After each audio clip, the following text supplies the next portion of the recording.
After the successful completion of Jalsa Salana UK the previous week, Hazrat Khalifatul Masih V, may Allah be his helper, held virtual mulaqats on Saturday and Sunday. On Saturday, Hazur met with around 50 khuddam from Denmark, gathered at the Nusrat Jahan Mosque complex in Copenhagen. Following Tilawat and a short formal session, the khuddam had the opportunity to ask questions during the rest of the hour-long mulaqat. خاک سر کا نام سلیم الدین ہے. میرا سوال یہ ہے کہ حضور پچھلے 6 سال سے میں ڈنمارک میں رہ رہا ہوں اور یہاں کا معاشرہ پاکستانی معاشرے سے بہت مختلف ہے. حضور ہم کس طرح اپنے بچوں کی اچھی تربیت بھی کریں اور ساتھ ان کو ڈینش معاشرے کا حصہ بھی بنائیں؟ کمال ہو گیا. 6 سال میں آپ کو یہی نہیں پتہ لگا؟ اتنی باتیں میں نے 6 سال کے دوران کہی ہیں، ان کو سنا آپ نے؟ جی ضرور کوشش کرتا ہوں. کئی باتیں کہی ہیں کہ کس طرح معاشرے کا حصہ بنائیں. ماؤں کو بھی کہا، باپوں کو بھی کہا کہ ایک تو یہ ہے کہ بچوں سے دوستی پیدا کریں کہ یہاں باہر جا کے جو بھی وہ سیکھتے ہیں، جو بھی باتیں کرتے ہیں، جو بھی اسکول میں ہوتی ہیں باتیں، کھلی باتیں ہوتی ہیں اسکولوں میں، ٹیچر بھی بتاتے ہیں، تو اس کی وجہ سے پھر ان سے آپ کو دوستی لگانی پڑے گی تاکہ ہر بات وہ شیئر کریں بچے آپ کے ساتھ. ٹھیک ہے؟ جب وہ شیئر کریں گے تو آپ ان کو جواب دیں بجائے شرمانے کے. بعض ایسے جواب ہوں گے جو آپ کے پاکستانی معاشرے میں آپ کو جواب دیتے شرم آتی ہوگی، ان کو اسلامی نقطہ نظر سے جواب دیں. بعض باتیں ایسی ہوں گی جو کہیں گے بچوں کو گو تمہیں اسکول میں بتا دی ہیں یہ باتیں، لیکن تمہاری عمر ابھی اتنا ہے، یہ نہیں ہے اس قابل کہ ان باتوں کو دیکھو سنو، جب تم بڑے ہوگے تمہیں مزید پتہ لگ جائے گا. یہ نہیں کہنا تم نے غلط کیا، کہنا تو ٹھیک ہے سن لو ٹیچر کہتا ہے، لیکن تمہیں ان باتوں کا خود ہی جواب مل جائے گا جب تم بڑے ہوگے، تھوڑے سے اتنی عمر میں پہنچو گے تمہیں جواب مل جائیں گے. تو بچوں کو میں ایک تو یہ عادت ڈالیں کہ وہ ہر بات آپ سے شیئر کریں، دوستانہ ماحول ہو. دوسرے جو ان کی اچھی باتیں ہیں ان کو اختیار کریں، اور جو ایسی باتیں ہیں جو ہمارے اخلاق پہ اثر ڈالنے والی ہیں یا دین کے خلاف ہیں اس سے ان کو بتائیں. اور بتائیں یہ دینوں میں ڈال دیں کہ احمدی تم احمدی ہو، اور احمدیت کیا چیز ہے، حقیقی اسلام ہے، کیوں ہم احمدی ہیں، اور ہمارے کیا مقاصد ہیں، ہم نے کیا کرنا ہے. کہ دنیا داروں کے تو یہ مقصد ہیں کہ یہ چیزیں صرف دنیا کی خواہشات اور دنیا کی چمک اور دنیا کی لسٹ اس کے لیے ہی پھرتے ہیں، لیکن ہمارے مقصد بہت بڑے بڑے ہیں. اس لیے تم نے وہ مقصد حاصل کرنے کے لیے ابھی سے کوشش کرو بچپن سے ہی. ٹھیک ہے؟ باقی یہ چیزیں ذیلی چیزیں ہیں، ضمنی چیزیں ہیں، معمولی چیزیں ہیں، ان کو بعد میں تمہیں خود ہی پتہ لگ جائیں گی باتیں. تو اس طرح شیئر کریں گے تو آہستہ آہستہ اس دوستانہ ماحول میں آپ سے شیئر کریں گے وہ. لیکن اگر ان کو یہ پتہ ہوگا گھر میں ہماری ماں باپ نے سننا نہیں، بات بتانی نہیں، اور جھڑک دینا ہے، ڈانٹ دینا ہے، یا شرما کے چپ کر جانا ہے، تو پھر مسائل پیدا ہوں گے. ٹھیک ہے؟ جی ضرور. ہاں جی جزاک اللہ ضرور. کیا دنیاوی حکومتوں کو بعض بلیسفمی لاز رکھنے چاہیے، مثلاً قرآن کریم کو جلانے سے روکنے کے لیے وغیرہ؟ اس کا سوال نہیں ہے کہ بلاسفیمی لا رکھنا ہے کہ نہیں رکھنا. اللہ تعالیٰ اپنے جو مقدس چیزیں ہیں، انبیاء ہیں یا کتاب ہے، اس کی عزت اس نے اللہ تعالیٰ نے قائم کرنی ہے، وہ تو کرتا رہے گا. لوگوں کے قانونوں سے کچھ نہیں فرقتا. لیکن جو اصل چیز جو بتانے والی ہے ان لوگوں کو، وہ یہ نہیں ہے، ان کو یہ کہنا ہے کہ تم لوگ کہتے ہو کہ ہمیں لوگوں کے جذبات کا خیال رکھنا چاہیے، اور ہر طبقے کے جذبات کے خیال کے لیے تم قانون پاس کرتے ہو، اور پھر کہتے ہو یہ آزادی ہے، اظہار ہے کہ ہر ایک کو اپنے جذبات کا اظہار کرنے کی آزادی ہونی چاہیے، یہ آزادی ہے، اظہار ہے. جب آزادی ہے تو پھر یہ اس بات کا بھی تم لوگوں کو خیال رکھنا چاہیے کہ جذبات کسی کے جو مجروح ہوتے ہیں تو وہاں آزادی کی لمٹ لگاؤ. آزادی تمہیں یہ نہیں کہتی کہ تم لوگوں کی جیبوں سے پیسے نکالنے شروع کر دو، جیب کترے بن جاؤ. آزادی یہ نہیں کہتی کہ لوگوں کے اندر گھروں کو توڑ کے بریک ان کر کے جاؤ اور چوری کر کے ڈاکے ڈال کے ان کا مال لوٹ لو. یہ آزادی تو نہیں نا کہتی, قانون پکڑتا ہے نا.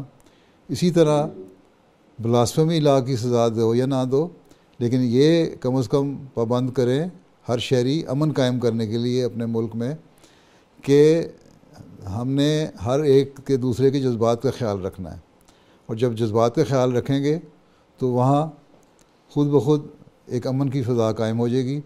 اور جب امن کی فضا قائم ہو جائے گی, بھائی چارے کی فضا قائم ہو جائے گی, تو پھر دوسرے کے جذبات سے کوئی کھیلے گا نہیں. اصل چیز یہ ہے جو بتانے والی ہے.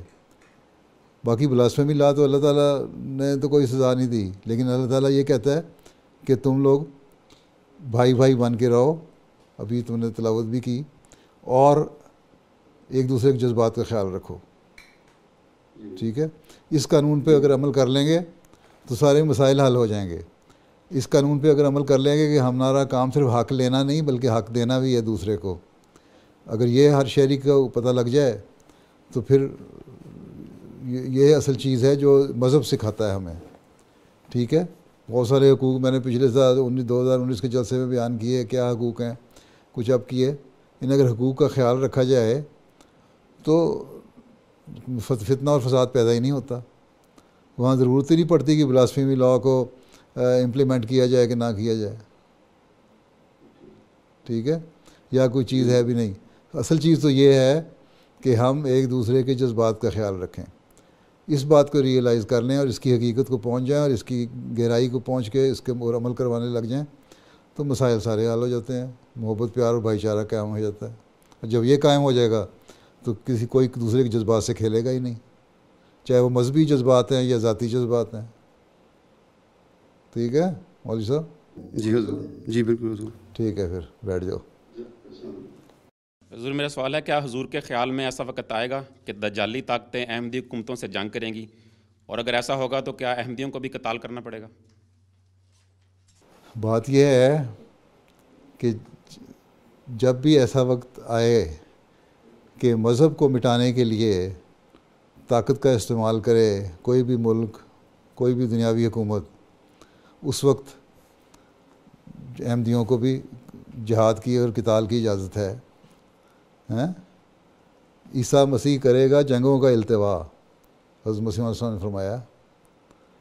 جنگوں کا التوا کا مطلب ہے آگے چلے جانا, ابھی اس کو آگے کچھ دیر کے لیے روک دینا, اس وقت تک روک دینا جب تک وہ حالات پیدا نہ ہوں. ابھی وہ حالات نہیں ہے کہ مذہب کو ختم کرنے کے لیے تلوار کا استعمال ہو رہا ہو. جب بندوق تلوار کا استعمال ہوگا مذہب کو ختم کرنے کے لیے, اس وقت مسلمانوں کو بھی جہاد کی اجازت ہے, اور احمدیوں کو سب سے بڑھ کے ہوگی اس وقت. سمجھ آئی؟ تو اگر مذہب کے لیے ہے, لیکن فی الحال تو جو جنگیں لڑی جا رہی ہیں وہ جیو پولیٹیکل جنگیں ہیں. ٹھیک ہے, اور اس میں کیا ہو رہا ہے کہ خود مسلمان غیر مسلموں سے مدد لے رہے ہیں, خود مسلمان غیر مسلموں سے ہتھیار خرید رہے ہیں, خود مسلمان مسلمانوں کو مار رہے ہیں دوسروں کے ساتھ مل کے. ٹھیک ہے, تو پھر جہاد کیسا ہوا؟ آج کل کا جہاد کوئی جہاد تھوڑا ہے. اور یہ جہاد تو جو کلمی جہاد کا وقت تھا, یضع الحرب کا حدیث میں بخاری میں بھی آیا, حضرت مسیح موعود کی آمد کے ساتھ, کہ جنگوں کا خاتمہ ہوگا وہ اس لیے ہوگا کہ دجالی طاقتیں اور ان کی جو بھی مذہبی لیڈر ہیں وہ لٹریچر سے اور قلم سے اور میڈیا سے اسلام کے خلاف باتیں کریں گے, اور وہی ہمیں کرنا چاہیے. حضرت مسلم صاحب نے یہ تو نہیں کہا کہ اب بالکل ہی ختم ہے, ہاں یہ فرمایا ہے کہ یہ بات سن کے جو بھی لڑائی کو جائے گا وہ کافروں سے سخت ہزیمت اٹھائے گا. اگر جو کافر تمہارے سے مذہب کے لیے نہیں لڑ رہے, ان سے اگر تم لڑو گے اپنے دنیاوی گین کے لیے تو پھر مار ہی کھاؤ گے, اور وہ مار کھا رہے ہیں مسلمان. بات تو سچ ہوگی مسلم صاحب کی. ہاں یہ فرمایا کہ عیسیٰ مسیح کرے گا جنگوں کا التوا. جنگوں کا التوا کر دیا, اس کو آگے ملتوی کر دی ہیں باتیں. یہ اس وقت تک ملتوی کر دی جب تک کہ وہ حالات پیدا نہ ہوں. اگر آپ کہتے ہیں وہ حالات پیدا ہو جائیں, دعا کریں کہ نہ پیدا ہوں, تو پھر ٹھیک ہے, پھر احمدیوں جنگ اور قتال کی اجازت ہوگی. اس لیے کہ وہ مذہب کو مانگ رہے, کسی کو ختم کرنے کی کوشش کر رہے ہیں. اللہ تعالیٰ نے حضرت صلی اللہ علیہ وسلم کو جو اجازت دی تھی جنگ کی، وہ سورہ حج میں جس کا ذکر ہے پہلی دفعہ، وہ کیا تھا؟ وہ یہی تھی کہ اجازت تمہیں اس لیے دی جاتی ہے کہ یہ لوگ اب حد سے بڑھ گئے ہیں، یہ مذہب کو ختم کرنا چاہتے ہیں. اگر ان کو ہاتھوں کو نہ روکا تو نہ کوئی سیناگوگ قائم رہے گا، نہ کوئی چرچ قائم رہے گا، نہ کوئی ٹیمپل قائم رہے گا، نہ مسجد قائم رہے گی. ہر مذہب جو ہے اس کے عبادت گاہوں کے نام لے دیے قرآن کریم نے کہ یہ چیزیں قائم نہیں رہیں گی، اس لیے تمہیں جنگ کی اجازت ہے. ٹھیک ہے، اس لیے جنگ کی اجازت صرف اسلام میں ہے ہی اس وقت جب مذہب کے خلاف جنگ لڑی جائے. جغرافیائی گین کرنے کے لیے جنگوں کی اجازت نہیں ہے، نہ مسلمانوں نے لڑیں. تو فتنے ختم کرنے کے لیے جنگیں لڑیں، فساد ختم کرنے کے لیے جنگیں لڑیں، کبھی جغرافیائی گین لینے کے لیے جنگیں نہیں لڑیں اسلام نے، کم از کم خلاف خلفائے راشدین نے. بادشاہوں نے بعد میں کی جنگیں اس لیے جو اسلامی بادشاہ تھے خلفاء کے نام پہ، لیکن وہ اسلامی تعلیم نہیں تھی. اسلامی تعلیم تو خلفائے راشدین تک ختم ہو گئی، جس کی مطلب ہے کہ اس کا عملی حیثیت اس کی ختم ہو گئی. باقی عمل جاری رہا، عبادتیں بھی جاری رہیں، جنگیں بھی جاری. بعض جنگیں جائز بھی لڑیں بادشاہوں نے، بعض ناجائز بھی لڑیں. تو اس لیے جنگ صرف اس وقت ہے جب فتنہ اور فساد ہو، اس کو ختم کرنا ہو. اس لیے قرآن شریف میں سورہ حجرات میں یہ بھی لکھا ہوا ہے کہ تمہیں جنگ، اگر دو ملک جنگ لڑیں تو ان میں امن قائم کرنے کی کوشش کرو. جب وہ جنگ سے باز آ جائیں تو پھر ختم ہو گئی، ان سے انصاف کرو. اگر ایک ملک دوسرے پہ زیادتی کرتا ہے تو جو زیادتی کرنے والا ہے اس کے خلاف کرو. ٹھیک ہے، لیکن جب امن قائم ہو جائے پھر اپنے پرسنل گینز کے لیے ان کو امپوز نہ کرو اپنی کبھی ریسٹرکشنز اور سینکشنز، جس طرح آج کل کی دنیا میں ہوتا ہے. ٹھیک ہے، پھر ان کو چھوڑو ان کے حال پہ، ان کو ٹھیک ہے اب تم ٹھیک ہے اپنی قوم کو چلاؤ، اپنے ملکوں کو چلاؤ، ترقی کرو. سیکنڈ ورلڈ وار کے بعد کیا ہوا، فرسٹ ورلڈ وار کے کیا ہوا، ملک ٹوٹ گئے، ملکوں کی ڈویژن کر دی، اس لیے کہ یہ کہیں طاقت جمع کر کے دوبارہ نہ اکٹھے ہو جائیں. یہ تو انصاف نہیں تھا. عرب مڈل ایسٹ میں جو ملکوں کے ٹکڑے بقیہ کر دیے حصے، وہ اس لیے کر دیے نا ان دجالی طاقتوں نے کہ تاکہ نہ ان کی طاقت بنے، نہ یہ لڑ سکیں اکٹھے ہو کے. اور اس وقت سے پھوٹ پڑی ہوئی ہے، پھوٹ پڑی رہی ہے. تو خود دجال کے ساتھ ملے ہوئے مسلمان، ہم نے کیا لڑنا ہے دجالوں سے. ٹھیک ہے، سمجھ آ گئی؟ جزاک اللہ خیر. چلو السلام علیکم. حضور، آپ آج کل عورتوں کے حقوق کے بارے میں بھی خطاب فرماتے ہیں. آپ نے بتایا ہے کہ وہ اپنے خاوندوں سے کن باتوں کا مطالبہ کر سکتی ہیں. اس طرح آپ نے بتایا ہے کہ قوام ہونے کے ناطے خاوند کے کیا فرائض ہیں. حضور، میرا سوال یہ ہے کہ عورتوں کے کیا فرائض ہیں خاوند اور اس کی فیملی کے آگے؟ مرد کے اپنی بیوی پر کیا حقوق ہیں؟ بات یہ ہے کہ پہلی بات یہ تو یہ ہے کہ آپ کہتے ہیں کہ آج کل آپ عورتوں کے حقوق کی بات کرتے ہیں. میں آج کل عورتوں کے حقوق کی تو بات کر رہی ہوں. آج کل تو میں خطبات دے رہا ہوں تاریخ اسلام پہ، خلفاء بدری صاحبہ پہ. ہاں، آپ یہ کہہ سکتے ہیں کہ ریسنٹ تقریر میں جلسہ سلانہ کی آپ نے عورتوں کے حقوق کی بات کی. ٹھیک ہے، تو اگر اسی تقریر کو آپ غور سے سنیں، اس کو بات کو چھوڑیں کہ میں پہلے کیا کچھ کہہ چکا ہوں عورتوں کو کس طرح کہ ان کو اپنے فرائض ادا کرنے چاہیے ہیں.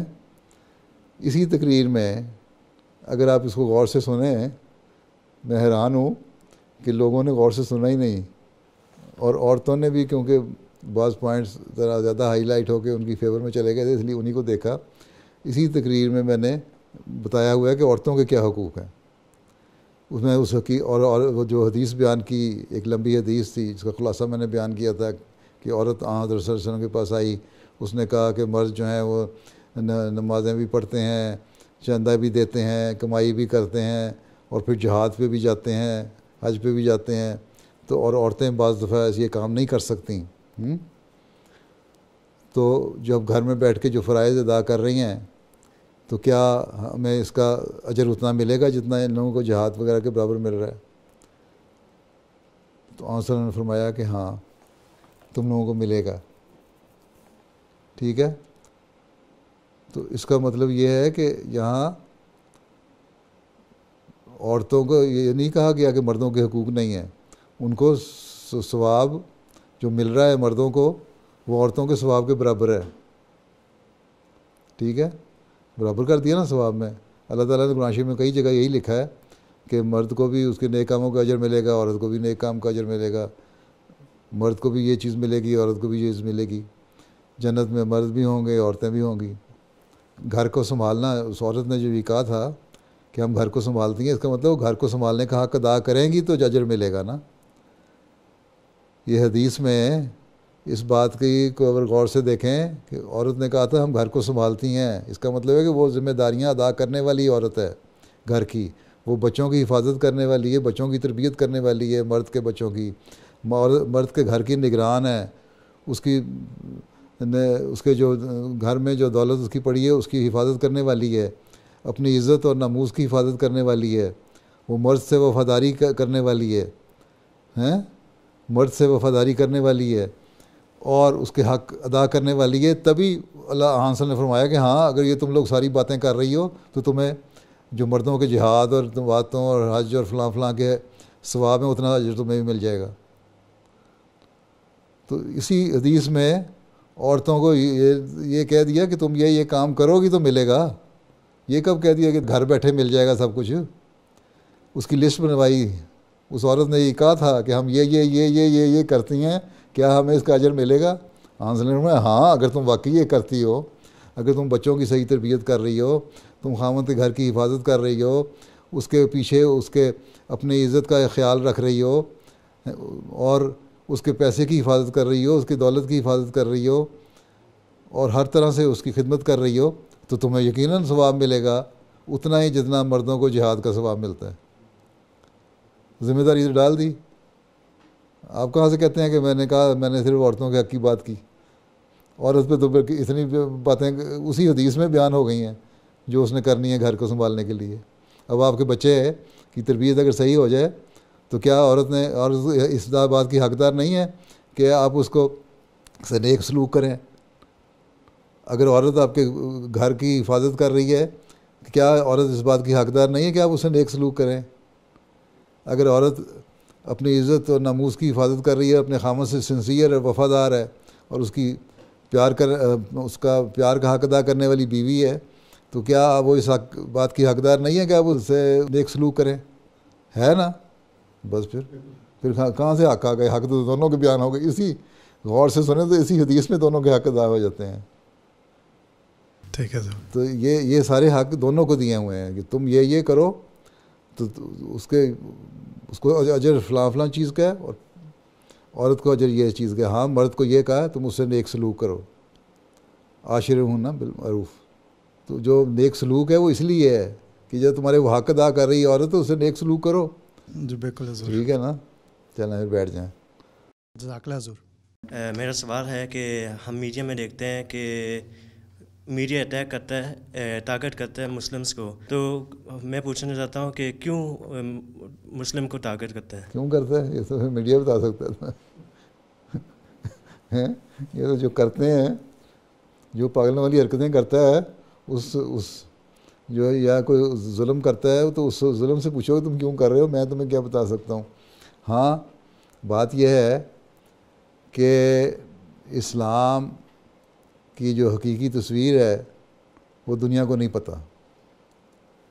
دنیا نے یہ دیکھا کہ سیریا میں جنگ لڑ رہے ہیں, مسلمان کو مار رہا ہے.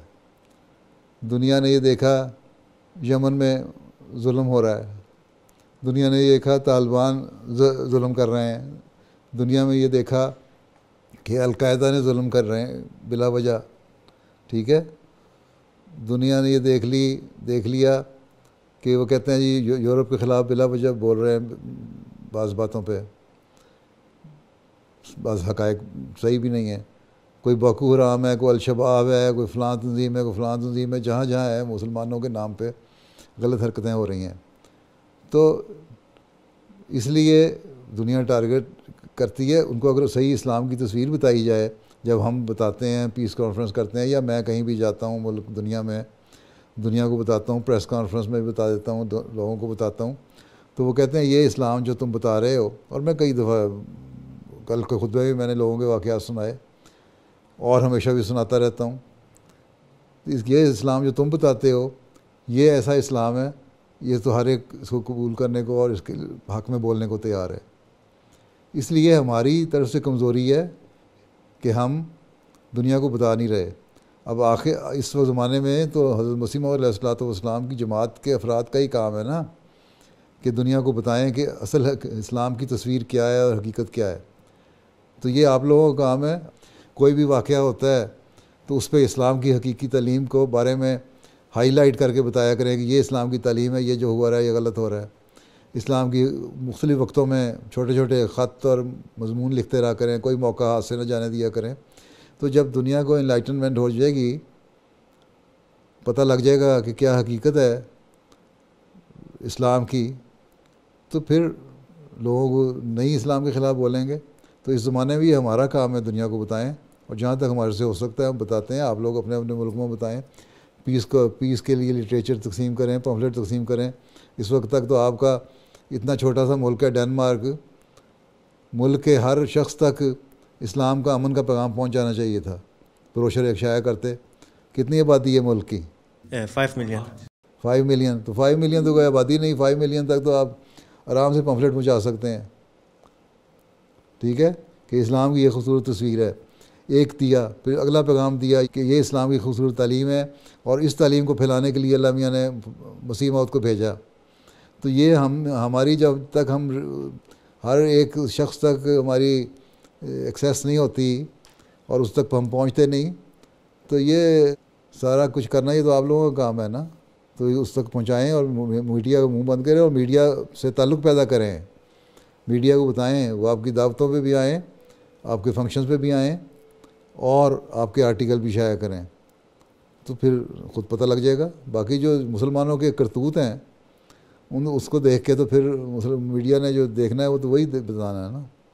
اور جب ہم ان کو بتاتے ہیں تو وہ شرمندہ ہوتے ہیں، کہتے ہیں ٹھیک ہے ہم سے غلطی ہوگی، ہم نے خلاف بولے آپ کے. میرے سامنے تو بے شمار لوگوں نے یہی کہا ہے اور پھر لکھتے بھی ہیں اسلام کے حق میں. ٹھیک ٹھیک. چلو بیٹھ جاؤ. ہاں صدر صاحب کیا کہتے ہو تم؟ جزاکم اللہ احسن جزا آپ کے وقت کا. اچھا ضرور دعا کی درخواست ہے خدا احمدیہ کے لیے. اللہ تعالیٰ فضل کرے. یہاں اس وقت کتنے حاضر ہیں؟ حضور یہاں پہ اس ٹائم 50 ایگزیکٹلی مجھے تو لیکن 50 کے قریب ہیں. تو آدھی خدام تو یہاں آ گئی ہے ہیں. تو یہ تو ایک آئیڈیل خدام مجلس بن سکتی ہے. اتنے تو ایک ربع میں ہمارے محلے میں اس سے زیادہ خدام ہوتے ہیں. تو پھر ایسے مجلس بن جائے نا ڈنمارک کی جو مجلس خدام احمدیہ جو ایک نمونہ بن جائے ہیں. تو اس کے بعد پھیلائیں. اور دوسرے یہ کہ لٹریچر تقسیم کریں آپ لوگ زیادہ ہیں. ٹارگیٹ مکمل 5 ملین کی آبادی ہے. 5 ملین کی آبادی ہے. جی حضور ایگزیکٹلی 5.6 ملین کے قریب ہے. ہاں تو پھر کم از کم ہر سال 2.5 لاکھ کے قریب لٹریچر تو تقسیم ہونا چاہیے آپ کی طرف سے.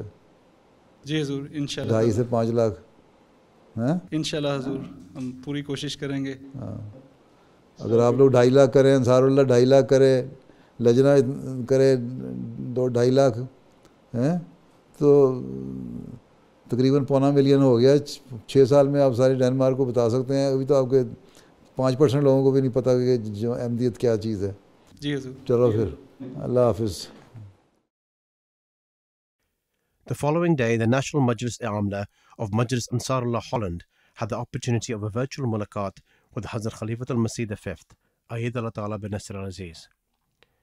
During the meeting, Hazur gave guidance to the various office bearers, including the guide Talim. یہ بتائیں کہ کتنی کتابیں آپ سال میں پڑھنے کے لیے دیتے ہیں انصار کو؟ اس دفعہ ہم نے پہلے تو زیادہ دیتے تھے، اس دفعہ ہم نے ایک کتاب رکھی ہے. کون سی؟ حقیقت الوحی. حقیقت الوحی رکھی ہے.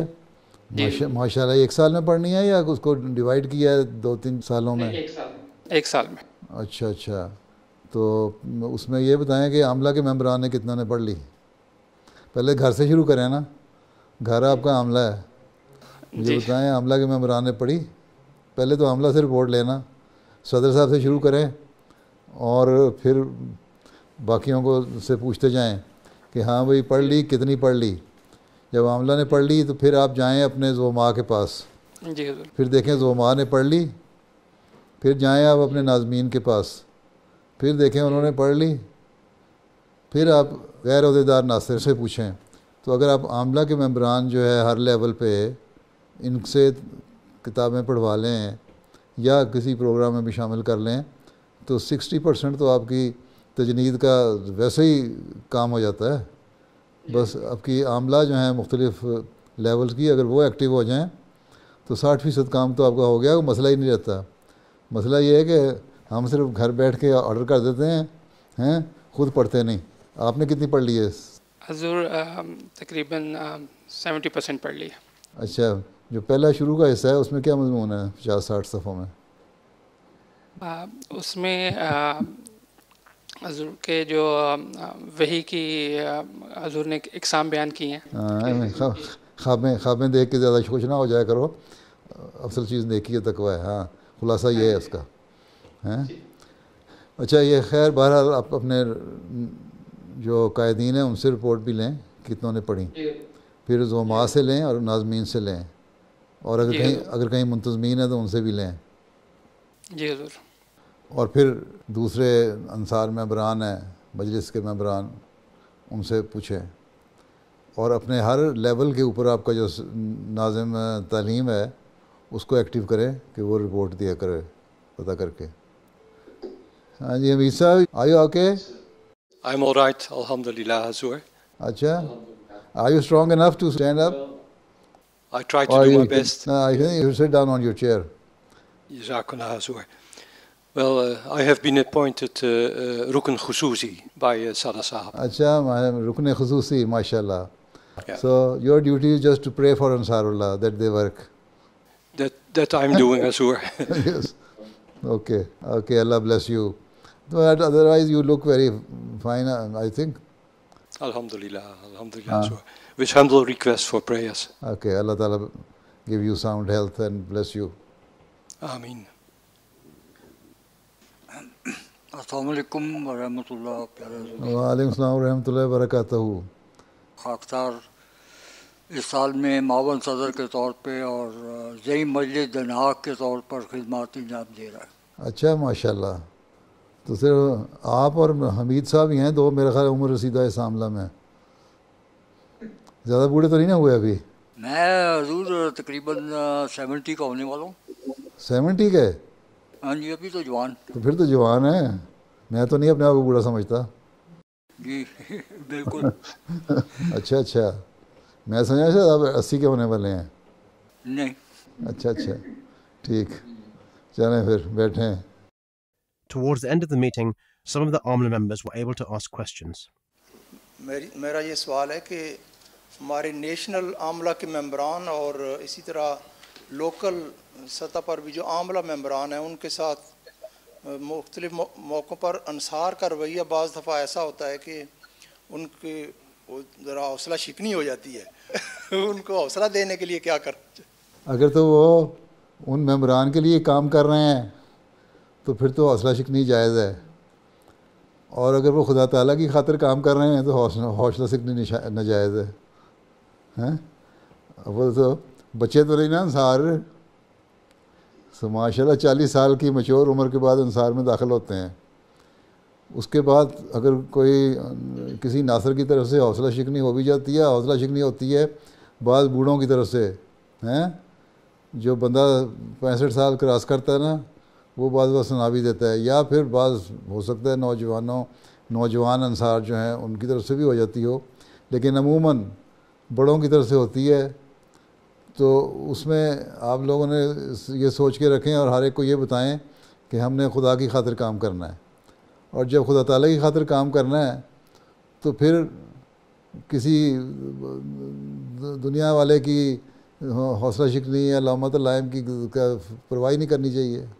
تو بچے تو نہیں, آپ ماشاءاللہ 40 سال کی عمر گزار کے پورے میچور ہو چکے ہیں, اس میں تو حوصلہ شکنی ہو بھی ہے تو کیا ہے.